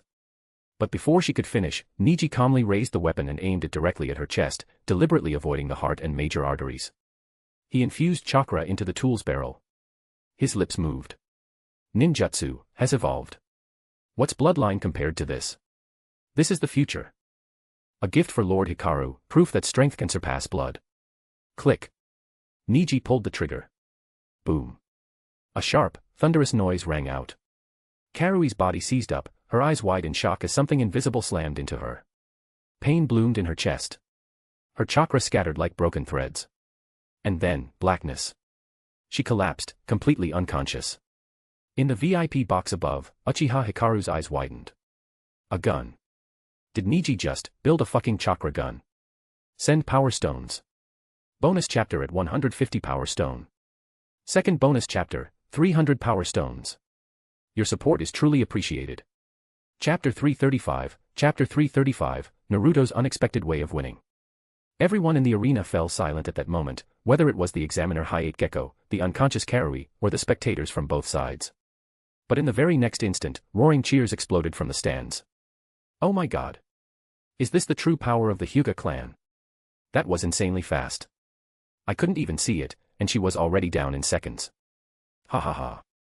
I knew Niji wouldn't disappoint. I bet 100,000, and now it's 180,000. I'm taking y'all out for medical grade spa therapy tonight. I want technician number 18.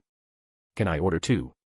Niji silently twirled the ninja tool with his fingers, gave his forearm a flick to release the tension, then resealed the weapon back into his scroll.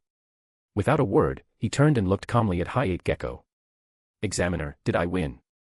Hayate snapped out of his daze, raised Niji's right hand, and shouted. Winner, Hyuga Niji. Niji leapt from the arena stage and returned along the path. As he walked back, he crossed paths with Naruto Uzumaki. That lucky kid, to have Uchiha Hikaru's favor. Hey, don't drag your feet, Niji said coldly. Konoha only accepts victory, not failure. Don't let Lord Hikaru down. His tone was cold, but to Naruto, those words burned like fuel. They didn't feel like ridicule, they felt like encouragement. OSU. Don't worry, I've got a new move in store. I'll never let big bro Hikaru down. As they passed each other, Niji glanced back at Naruto's back, then turned toward his prep room. He's enviable, but I won't be jealous. High above the stands, Uchiha Hikaru narrowed his eyes, watching quietly. Wait a damn minute, am I the transmigrator, or is it Hyuga Niji? All I did was share a long-range chakra sniping theory with Hyuga, and now this guy's out here with a chakra-powered pistol. The scroll wasn't even fully unsealed. Is there a sniper rifle in there? A chakra SMG. Niji really is a genius. He figured out rotation all on his own, no main family instruction. I need to talk to him later. For now, let's see what the next match brings. In the arena, Hokage passionately called out the next matchup. Thanks to Hyuga Niji and Hikaru for an electrifying battle. But don't blink. Next on stage, from Konoha, the passionate, unpredictable, gutsy ninja, Uzumaki Naruto. And his opponent, from Mangekyō, the cautious, calculating swordsman, Omoi. Let's welcome them with thunderous applause. Hayate's booming voice echoed through the stadium. The graceful dominance of the gentle fist, the unexpected finish by chakra weapons, the first fight had ignited everyone's blood. Those who won their bets were hungry for more wins. Those who lost were desperate to recover. From the Mangekyō stands, furious voices cried out. Omoi. Beat that Konoha brat into the dirt. Come on, white-haired, dark-skinned bro. We can't lose again. My dad turned purple with rage after Hikaru lost. Wait, wasn't he already dark? Naruto and Omoi stepped into the ring, forming the seal of confrontation. Hayate backed away and fired the signal gun. Bang. The match began. Omoi immediately jumped back, forming hand seals while retreating. He bit down, crushing the lollipop in his mouth. Sugar flooded his brain, heightening his cognition and reaction speed. I've been sugar loading in the prep room for an hour. Now my mind's razor sharp. Every move you make, I'll see through it in an instant. I am Pete Caution incarnate. He pulled out a smoke bomb and threw it at the ground. White smoke exploded outward. Shadow clone technique. 3 Omoi clones burst from the smoke screen, swords drawn, surrounding Naruto from the sides and front. Naruto grinned. Shadow clones. Let me show you the real way to use those. Multi-shadow clone jutsu. Boom boom. Dozens of Narutos suddenly burst into existence, flooding the battlefield. Go. Uzumaki Naruto's army, show him what numbers really mean. Don't accuse us of ganging up. Technically, we're all the same person. We're all ninjas, don't call me petty. Uzumaki Naruto's going wild. A swarm of Narutos rushed the 3 Omois. Omoi's clones were instantly overwhelmed. What the hell is this chakra volume? He made dozens of shadow clones. I know he's a Jinchuriki, but he doesn't even show signs of tailed beast influence. What kind of freak is he? The audience roared. This chakra is monstrous. Go, little yellow-haired devil. Wipe him out. Come on, white-haired devil. Don't you dare lose. On the field, the Omois were being driven back. Their swords took down a dozen clones, but one Omoi slipped, failed to dodge, and was clobbered by Naruto's. In the middle of it all, one Naruto in the back smiled. Looks like you're at the end of the line, huh? But Omoi, the real one, saw this. His eyes narrowed. He let one of his clones charge forward, and took the hit on purpose, vanishing in a puff of smoke. The last Omoi threw another smoke bomb and tried to escape. But Naruto wasn't letting him go. He summoned even more clones, unaware of something critical. Among the debris was a shuriken. Leftover from Niji's fight. Hikaru had sliced them all in half, there should have been 12 pieces. But if Naruto had counted carefully, there was one extra. White smoke rose off the fragment, it transformed into Omoi. A sharp smirk crossed his face. This is my trump card. Cloud style, deceitful slash. Omoi lunged. The blade flashed cold, silver light as it slashed down toward Naruto's back. This is the vigilance a ninja should have.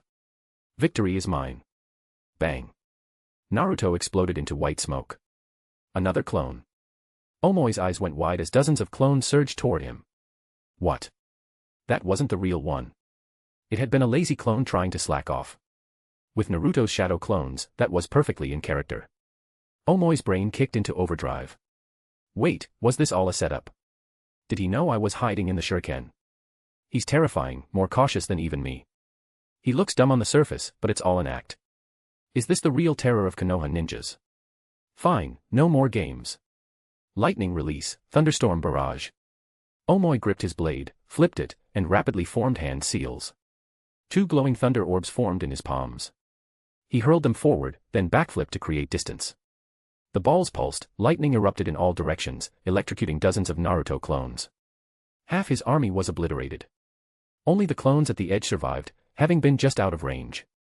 Omoi spat the lollipop stick to the ground, frustrated. Damn it, worthy of a Konoha ninja. That was crafty. And I still didn't hit the real one. But the remaining Naruto clones didn't give him time to think. Two stepped forward. One raised a palm. The other began spinning chakra rapidly into it. VRRRRRRM. A glowing blue sphere of chakra swirled into existence, Reisnon. The assisting clone vanished, chakra exhausted. The remaining Naruto roared and charged forward, Reisnon in hand. Eat this. Kidney rupturing, liver exploding strike. The name made no sense. But the audience didn't care. People cried. People screamed. People pumped their fists. Konoha's stands erupted in unity. This kid, this fox demon who'd been spat on during the Sandame's reign, he was here, now, fighting for them. No longer rumor. No longer exile. Naruto Uzumaki was real, and he was theirs. That's the Reisnon. That's the fourth Hokage's technique. And Jiraiya's too. Impossible, it's an A-rank jutsu. How the hell does that little brat? Say, fox demon, again and I'll break your jaw. Oh, sorry. Slip of the tongue. Total slip. In the viewing box, Uchiha Hikaru watched with a small smile tugging at his lips. Even though he already knew Naruto had mastered the Reisnon before the Chunin exams. Seeing it unfold with his own eyes, with such blazing spirit. It was satisfying beyond words. Send power stones. Bonus chapter at 150 power stone. Second bonus chapter, 300 power stones. Your support is truly appreciated. Chapter 336, Chidori. No one in the audience was dissatisfied with the outcome of the previous match.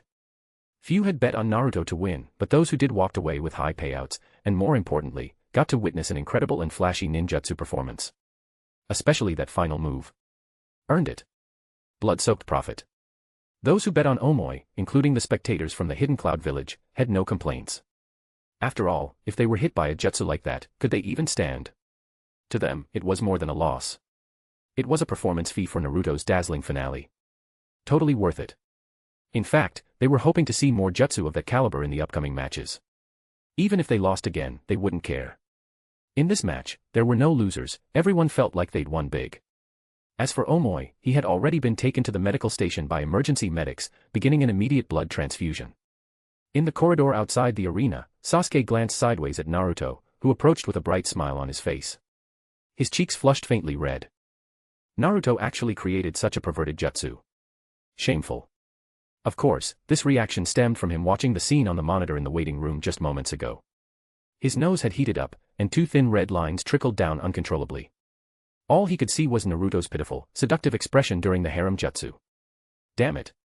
I refuse to admit that I got a nosebleed watching that nonsense. Greater than over equal to less than over equal to. Naruto didn't think much of Sasuke's flustered look. After all, Sasuke was always that cold and aloof. Sasuke, don't lose. I'm looking forward to fighting you later. When the time comes, I'll show you my new ninjutsu. Sasuke's eyes narrowed. So that was the secret trump card Naruto had prepared. He smirked crookedly. Humph, you don't need to hide it. I'll show you my new ninjutsu too. Something I developed myself.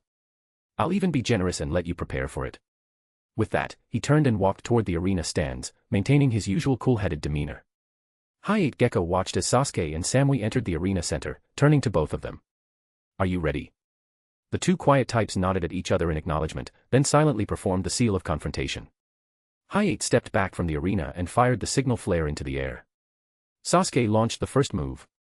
He hurled 3 kunai, each tagged with an explosive note, and then immediately leapt backward, increasing the distance between them. He wanted to appear as though he was avoiding close combat. Samui crouched slightly. With the explosive force of her toned, powerful legs, she shifted diagonally backward and easily dodged the incoming kunai. ZZZZT. The explosive tags ignited, erupting into bursts that shattered the arena floor and kicked up a thick wall of smoke and dust. A perfect smokescreen between Sasuke and Samui. Activating his Sharingan, Sasuke instantly spotted her through the haze. Samui, fully aware of the Uchiha technique, knew better than to fight theatrically. Since he chose distance, it likely meant his taijutsu was lacking. As a shinobi of the Hidden Cloud Village, Samui specialized in ninjutsu, but her taijutsu was nothing to scoff at either. She was easily on par with a jonin in close quarters. Her physique alone showed it. The firm, toned shape of her body wasn't just for show, it was built from densely trained muscle. Her thighs and calves displayed sculpted power and speed. Her ninjutsu skills exceeded even those of Omoi and Karui. She charged through the haze toward Sasuke, determined to close the distance. Sasuke dug into his ninja pouch, drawing out a dozen shuriken, each strung together with Uchiha steel wire, and flung them forward. Samui unsheathed the short sword from her back. Unlike Omoi and Karui, who favored longer blades, she wielded a short sword. Though shorter blades meant less reach, they offered superior flexibility and speed, perfect for a fighting style. Cloud style, instant slash. The ground cracked beneath her boots as she lunged forward like a human cannonball, slicing through the air and incoming weapons with seamless, fluid movements. Upward slash, lateral block, downward chop, spinning cut, each motion was crisp and efficient. She deflected the shuriken effortlessly, slicing through the connecting wires in one clean sweep. Sasuke immediately abandoned the feint. His two-tomo Sharingan locked onto her form, analyzing her taijutsu. He drew two kunai from the case strapped to his thigh. Then, to Samui's surprise, he muttered the same technique name she had just used. Cloud style, instant slash. Cracks erupted beneath his feet as he copied her movement exactly and charged forward. Samui's pupils contracted. Cloud-style taijutsu required immense physical strength. Even if the Sharingan could replicate it, could his body handle the strain? She didn't know Sasuke had already built up significant physical resilience through Chidori training under Kakashi. He'd suffered and endured enough to make this moment possible. Their blades clashed, kunai versus short sword. Strike after strike, their movements mirrored one another. At this moment, Sasuke looked like Samui's shadow, copying her every motion. But slowly, Samui began to falter. Sasuke could analyze and mirror her every move, but she couldn't meet his eyes, lest she fall under the Sharingan's Jinjutsu. She had to rely solely on his limb motions to predict attacks. And Sasuke began to mix in original strikes amidst the copied ones. Realizing this, Samui concentrated chakra into her legs. Both kicked at the same time, creating some distance. But Sasuke's right foot went numb. No lightning chakra, just raw physical strength. Sasuke gritted his teeth. He could copy taijutsu, but his body wasn't naturally as strong as hers. Samui noticed the tremor in his leg. So, his lower body strength is inferior. In that case, she made up her mind. She would smash through the Sharingan's prediction advantage with brute force. Lightning flickered across her skin as she darted forward like a storm goddess. This time, her assault wasn't just slashes, it was fists, elbows, knees, kicks, sweeps, and jabs from impossible angles. She had become a whirlwind of raw, close-quarters power. Sasuke struggled to keep up. He used the Sharingan to copy and predict, but the pain in his limbs with each clash was real. Each hit sent a signal through his nerves. Fight! Fight! Fight! His blood was screaming. A familiar heat surged in his brain, chakra boiling toward his eyes. The two Tomo Sharingan spun violently. A third Tomo began to form. A warm current flooded through him, and a grin crept across his face. That's more like it. Pain became fuel. Strength welled up within him. With blinding speed, he snapped his leg upward toward Samui's head. She blocked just in time, but the strength wasn't right. What's with this sudden power spike? Sasuke grinned, feinted back, twisted, and with his right leg. Lion combo. He kicked Samui squarely in the ribs. Her eyes widened. Chakra and muscle tension weren't enough, 2 ribs cracked. She skidded across the floor for 10 meters before halting. For the first time, her usually composed face contorted in pain. 2 ribs, broken. She couldn't let this drag on. She had to end it now. Sasuke sensed her intent. One last move to decide the winner. Fine by me. He crouched low, fingers forming seals, left hand gripping his right wrist as chakra concentrated in his palm. Zzzzzzz. Chi. The bird-like chirping grew louder. In the stands, many recognized it instantly. Wait, is that Kakashi's Chidori? It must be. That's lightning chakra in its purest form. Only Kakashi ever used that. Raikiri. Mastering this at 12. That's Uchiha genius for you. But Kakashi narrowed his eyes. No, that's not Chidori. Not the one I created. Guy was confused. Not Chidori. Look closely. His chakra isn't compressed into a single point, it's flowing across his entire palm. My palms couldn't handle this form. They would have shattered. I need to stop this before he. But Itachi stopped Kakashi gently. No. That's not your Chidori. It's a new version, something Uchiha Hikaru guided him to create. Just watch. In the arena, Sasuke's right hand glowed with violent lightning. His face twisted in strain, but he endured it. Samui didn't hesitate. Lightning style, self-sacrifice strike. All her remaining chakra poured into her sword. No defense, only attack. The ultimate gamble.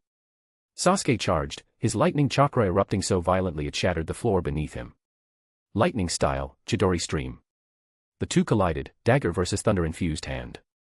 A flash of blinding light burst out. Crack. Samui's blade snapped cleanly. Her eyes widened, then lightning engulfed her. Ayawayawa. With a painful cry, Samui collapsed, unconscious.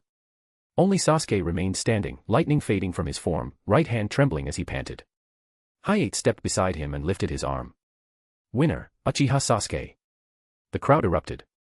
This match was the most intense, most rewarding yet. Taijutsu, ninjutsu, shuriken skills, all delivered flawlessly. And they'd even witnessed a variation of Kakashi's legendary Chidori. Though they still thought it was the same jutsu. Sasuke made a cool exit, thoroughly pleased. As expected of the Uchiha. If he lost, Uchiha Hikaru and Saya would definitely kill him. Kakashi sighed. So that's it. The Sharingan's insight paired with precise chakra control, dispersing lightning chakra across the meridians of the arm to amplify power, paralyze enemies, and reinforce your own body. What a terrifying concept. This kid. Itachi smirked. That technique. Saya gave him the idea. Consider it homework. She said if he couldn't master it, she'd beat him to death. Kakashi. Guy. Send power stones. Bonus chapter at 150 power stone. Second bonus chapter, 300 power stones. Your support is truly appreciated. Chapter 337, The Unmotivated Boy. The fourth match is between Nara Shikamaru and Hoshigaki Kisame. Next contestant, please come to the stage. The announcement echoed from the loudspeakers. In the preparation room, Nara Shikamaru slowly sat up from the couch. He blinked lazily, rubbed the back of his neck, stretched a little, glanced up at the ceiling, and then placed both hands behind his head. With a reluctant sigh, he began his slow walk down the passage to the arena. Hoshigaki Kisame, Shikamaru's opponent, had already been waiting by the arena entrance even before the previous match, between Sasuke and Samui, had ended. He had been itching for his turn to fight. Now, both contestants had made it to the field early. Gekko, acting as the proctor, tapped the microphone again with a hint of helplessness in his voice. Contestant Nara Shikamaru, please don't doze off. It's your turn to fight. Kindly come to the stage immediately. Right on cue, Shikamaru's laid-back figure emerged from the corridor. Shikamaru looked up at the stands. Great, so many people watching. All eyes on me for this fight. What a drag. I just want to go home and take a nap. Can I surrender right away, per tournament rules? Then, his gaze shifted to the front row seating reserved for family members. Wait, why is Mom here? Nara Yoshino was standing up, waving enthusiastically at her son. Though the crowd was noisy, Shikamaru could clearly see the movements of her lips. She was smiling gently, but there was something terrifying behind that smile. You know what I mean. If you dare to surrender, you're dead when you get home. Shikamaru froze. Ah. Crap. His shoulders slumped as if the weight of fate itself had landed on them. With a sigh of resignation, he trudged toward Kisame and Gekko Hayate. Looking at Shikamaru's utterly lifeless expression, Hayate muted the mic and asked in a lowered voice, clearly concerned. Shikamaru, are you okay? If you're feeling unwell, you can forfeit. Shikamaru gave a weak chuckle and waved dismissively, his face bleak as death. I'm fine. Proceed as planned. I just remembered something unpleasant. Hayate scratched his head, still unsure if he understood, but decided to move on. All right then. He reactivated the mic and had both combatants form the standard fighting seal before stepping back. Kisame eyed Shikamaru's expression and assumed the kid was scared of him. And understandably so. Over the years, his tall, shark-faced figure had frightened more than a few genin into tears. Hey, don't be scared by my face. I swear I'm actually a nice guy. Kisame tried smiling, but on his face it only looked more deranged, like a predatory grin gone mad. Shikamaru gave a strained smile back. Thank you for the concern, senior. I've heard of your name. I'm like this because of something my mother said. It's fine. Let's begin. Kisame lowered his battle seal and took a few steps back. This kid's really using his mom as an excuse to cover up his nerves, huh? Well, if he's scared, maybe I should go easy on him. Help him get off the field without trauma. Gekko fired the signal gun. Bang. Shikamaru pressed his hands together, forming the familiar Nara clan hand sign. His tone was still lazy, but slightly louder now thanks to the chakra beginning to circulate. Shadow imitation technique. His shadow extended forward like a sentient being, slithering out from beneath his feet into a long, thin line, racing toward Kisame. Kisame's eyes narrowed. So that's the Nara clan's famous shadow jutsu. Better not take him lightly. As a seasoned shinobi, Kisame had studied the strengths of various Konoha clans, especially the Inoshikacho trio, the Inuzuka clan, and the Aburame. He knew their unique styles well. The shadow inched closer to his feet, and Kisame kept backing up slowly. Then, the shadow line straightened suddenly, halting just inches away from him. Kisame immediately swung his massive blade, same hata, dragging it into the ground and carving a deep trench. Looks like your range is around 50 meters. Shikamaru clicked his tongue, withdrawing the shadow. Thought so. I was hoping to wrap this up fast. He plopped down cross-legged, hands forming a circle on his knees, his fingers touching at the tips. Then, he did nothing. Kisame stared at him in confusion. Is he thinking? Strategizing? Back in the day, I'd have just blasted him with water shark bomb and walked off. But this was Konoha, and it wouldn't hurt to earn some favor with Nara Shikaku, the Jonin commander. After following Uchiha Hikaru's lead for so long, Kisame had learned the political ropes well enough. Sometimes, diplomacy was more dangerous than any jutsu. So, Kisame just stood there, pretending to be tense, playing along as if this was some fierce mental battle. Minutes passed. 1 minute. 2. The crowd began to grumble. What the hell? Is this a joke? I paid good money to come to Konoha. Is this kid seriously napping on the battlefield? Is he even awake? Boos started echoing throughout the arena. But in the front row, Nara Yoshino had already anticipated this. She pulled out a megaphone from her cloak, shocking even her husband Shikaku. Shut up, all of you. That's my son out there. You got a problem with that? You can leave. Nobody forced you to come watch. Even through the noise, Shikamaru clearly heard his mother's voice from across the arena. Still yelling like that even now, huh? Mom never changes. He cracked a grin mid-thought. After that thunderous maternal outburst, most of the audience fell silent, some out of guilt, others out of sheer respect for that kind of fierce parental love. And more than a few people found themselves a little envious. Shikamaru, still sitting calmly on the field, took a deep breath. Now that he had the crowd off his back and Kisame off guard, his real strategy could begin. Chapter 338, your next sentence is. Shikamaru slowly stood up. After all his calculations and analysis, he'd finally pieced everything together. Realistically, there was no chance of winning this fight, not in his current state, but that wasn't the point anymore. He wasn't doing this to win. He was doing it to put on a damn good show. For the crowd, for himself, and more than anything, for his loud, overbearing, loving mother. The moment he stood, flashes of his life ran through his mind. He grew up in a happy household. He didn't have a lot of friends, but the ones he had meant everything to him. Choji, his gluttonous childhood friend, and Ino, always lost in some fantasy or romantic delusion. Later, in the ninja academy, he got close to Kiba, Akamaru, and Naruto, usually when they all got punished for sleeping during class. Well, Akamaru could count as a friend too, even if he was just a dog. He skipped classes often with Choji, Naruto, Kiba, and Akamaru. They'd hang out, mess around, and sometimes get in trouble, but it was fun. Yet, every time he went home, he'd pass Naruto walking alone. The kids around him, their parents, all looked at Naruto with contempt, like he was some kind of disease. Shikamaru, being the smart kid he was, pieced it together from the rumors. He even asked his father once, but Shikaku had just kept quiet. So he dug through books on his own. It wasn't hard to figure out the truth. Compared to Naruto, Shikamaru realized how damn lucky he was. Still, Naruto never let it crush him. He faced every opponent like they were a future friend. Shikamaru wasn't planning to win, but he wasn't about to go down like some lazy loser either. Especially not with his mother watching from the stands. He used to daydream about becoming a chunin, marrying some plain woman, not too pretty, not too ugly, and living an average life with a kid or two. But now, everyone around him had dreams. Ino had plastered her walls with posters of Uchiha Hikaru. It wasn't hard to guess what romantic nonsense she was dreaming up. Naruto shouted every day about becoming Hokage. Even Kiba wanted to be Hokage, but his reason? He just wanted people to like dogs more. Akamaru was cute and all, but honestly, Shikamaru found raising dogs too troublesome. He never really thought about ambition. He never had some grand dream. But now, he had something. He didn't want to fall behind. He didn't want to be the guy left behind, watching everyone else's backs disappear into the distance. He didn't want to grow old with no one to play shogi with. Even if Naruto sucked at the game, he still played with him. That was something. Maybe growing old bullying Naruto at board games wouldn't be so bad. With renewed resolve, Shikamaru reached into his pouch and threw several smoke bombs to the ground. White smoke billowed instantly. Kisame's eyes narrowed. Ah. Smoke bombs. Let's see what you've got, kid.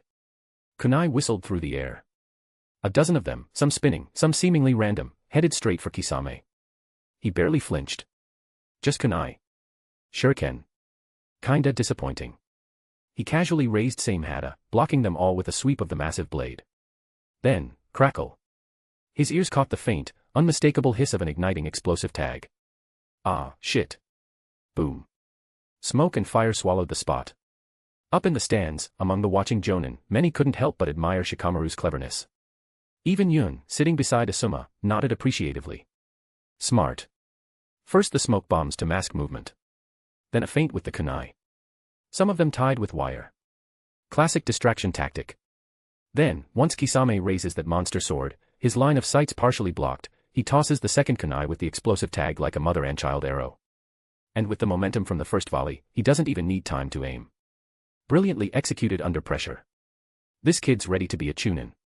Asuma laughed proudly. Told you he had it in him. Lazy as hell, but give him the right push, he shines. Though, maybe don't praise him too much, he added, chuckling. His ego might catch up eventually. He just rolled his eyes. Yeah, right. You're more puffed up than he is, you smug bastard. Back in the arena, Kisame stood amidst the dissipating dust. Same hata rested against his shoulder as he swung it, creating a burst of wind that blew away the lingering smoke. His grin had vanished. His eyes were sharp now, serious. TCH. Little brat's got brains. All right then. Time to return the favor. His hands moved fast, forming seals in a blur. Heh. Masai wants to cry. Damn it, I'm gonna stop holding back now. Chakra surged, condensing into a massive water shark over 3 meters long. It launched from his palms, skimming over the ground as waves formed under its belly. It roared straight into the smoke. Didn't matter where Shikamaru was. If the first missed, he'd just summon a bigger one. He was Hoshigaki Kisame, after all, the men called the tailless-tailed beast. Chakra reserves like a damn ocean. But even as the attack surged forward, Shikamaru had already finished his preparations inside the smoke. He tied a string around the object in his hand, attached it to a kunai, and sprinted out from the right side of the cloud. At the same time, he flung another kunai from behind and to the left. Kisame narrowed his eyes, then chuckled. Shikamaru grinned too. And then, they spoke in unison. You dodged that one. But what about the next? Double exclamation mark, double exclamation mark, double exclamation mark, double exclamation mark.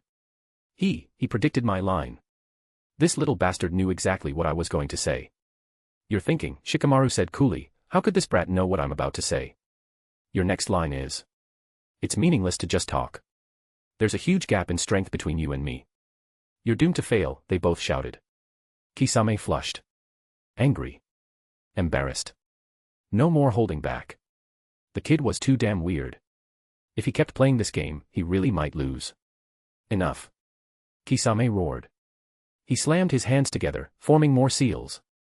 Chakra surged like a tidal wave, bigger than before. A monstrous wall of water, at least 10 meters high, rose and crashed forward, a goddamn sea unleashed upon the field. And Shikamaru? He smiled. Shadow imitation technique, success. Kisame froze. He looked down.